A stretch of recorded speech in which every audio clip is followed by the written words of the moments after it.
superimpose the Hindutva ideology on the Waqf board.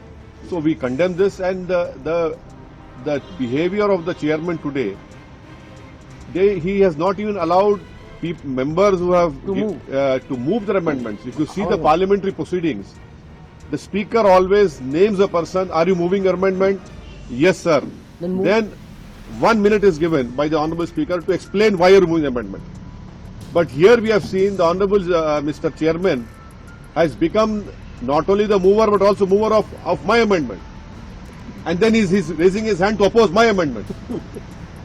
This is a joke. Give the announcement. Rejection. My amendment, I am not moving, he is moving. And then he's raising his hand to oppose my amendment.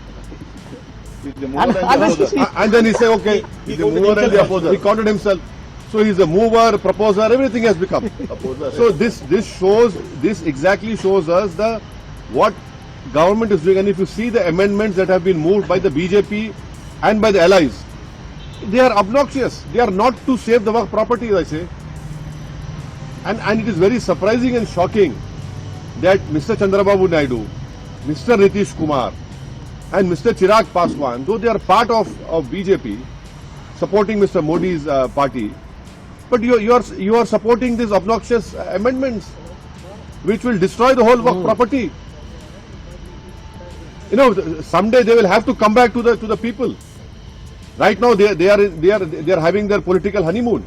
But as you rightly know, that this great country of ours has seen many political honeymoons. And then you have political lunar eclipse, solar eclipse will happen for them also. I am very surprised and shocked that all these three allies have supported these amendments, and we strongly reject what has happened today. And please remember that tomorrow the draft report will be shared to us. How is it humanly possible for all the members representing different political parties to read 500? That draft report will not be less than minimum 400 to 500 pages. And by 29th we have to give if we don't agree with that report. How is it possible? What is this? You are making a mockery of the parliamentary system. The reason standing committees or the joint working committee has formed is because in the parliament you do not get enough time to speak on every clause, but that is why a committee is formed. And even in that committee, you are superimposing on us, you are pushing us to the wall.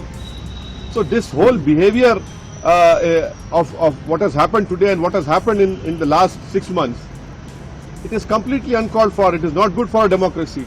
And as I have said earlier, this bill, if it becomes law, this will be an interference in the Muslim personal law of Muslims. This will be weakening our pluralism and diversity of our country. This will be a great attack on Article 26 of our Indian Constitution. So these are the important points. And throughout the country, as far as the Muslim community is concerned, everyone has rejected this proposed bill.